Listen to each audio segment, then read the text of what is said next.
গণভোটের মধ্য দিয়ে সংবিধান সংশোধন ও আইন করা সম্ভব নয়, প্রয়োজন নির্বাচিত সংসদ। শুক্রবার এমন মন্তব্য করেছেন বিএনপি নেতা সালাউদ্দিন আহমদ।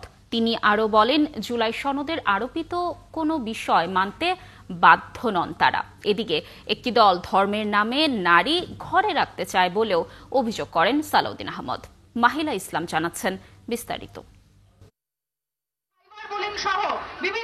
চলমান নারীর প্রতি সহিংসতা ও নির্যাতনের প্রতিবাদে শাহবাগে জাতীয় নারী ও শিশু অধিকার ফোরামের সমাবেশ,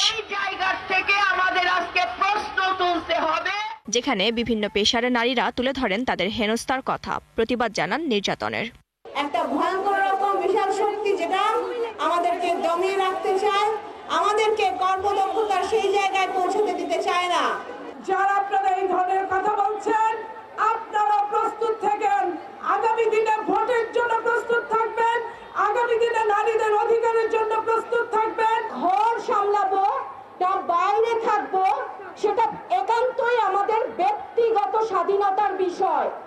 আমাদের সিদ্ধান্ত আমাদেরকে নিতে দিন। বিএনপি নেতারা বলেন, ধর্মের নামে নারীদের বিভ্রান্ত করা হচ্ছে। একটি দল নারীদের ঘরে রাখতে চায়। নারীর কর্মঘণ্টা আমাদের 5 ঘন্টার কথা কোনো একটি ধর্মভিত্তিক রাজনীতি করে তারা বলছেন।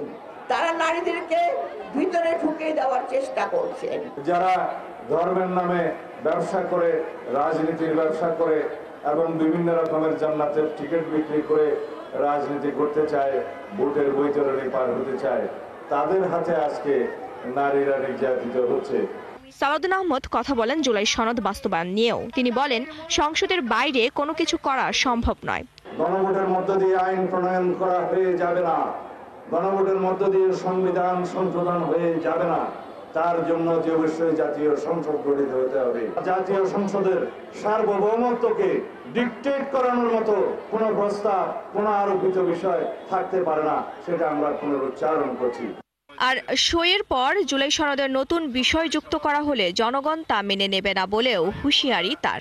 আরোপিত আইন দিয়ে, আদেশ দিয়ে, যে কোনো রকমের জবরদস্তিমূলক প্রস্তাব দিয়ে জাতীয় সংসদের সার্বভৌমত্বকে আমরা হস্তক্ষেপ করাতে দিতে চাই না। মাহিলা ইসলাম, ৭১, ঢাকা।